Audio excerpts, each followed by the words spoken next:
Hi friends, welcome to Manandhra mobiles. ముందుగా మన channel subscribe చేయండి, లైక్ చేయండి, షేర్ చేయండి. మీ మిత్రులందరికీ విషయం చెప్పండి. మనం మొబైల్స్ కొనుక్కోవాలంటే ఎంఐ, పోకో, ఇన్ఫినిక్స్ మొబైల్స్ కొనేటప్పుడు చూడాలి. ఎంఐ వచ్చి 1 ఇయర్ దాటిన తర్వాత నుంచి బ్యాటరీ ఒకటి, సిగ్నల్ ఒకటి కంప్లైంట్ వస్తుంది. పోకో కంప్లైంట్స్ వచ్చి పోకో మొబైల్ వచ్చి బ్యాటరీ ఒకటి, సిగ్నల్స్ ఒకటి, రీస్టార్ట్ ప్రాబ్లం 1 ఇయర్ తర్వాత నుంచి స్టార్ట్ అవుతుంది.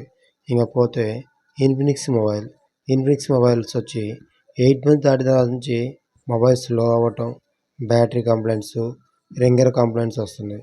కనుక ఈ మొత్తం 3 ఫోన్లు కూడా వాటర్లో పడకుండా జాగ్రత్త వాడుకునే వాళ్ళే కొనుక్కోండి. వాటర్ డ్యామేజ్ అవుతుంది, ఎప్పుడైనా తడుస్తాయి అనుకుంటే మాత్రం కొనుక్కోవద్దు. ఎందుకంటే ఐసీ డ్యామేజ్ అయితే ఐసీలు కొన్నిసార్లు సెట్ అవ్వటం లేదు. అందువల్ల బాగా డబ్బులు వేస్ట్ అవుతున్నాయి. జాగ్రత్త.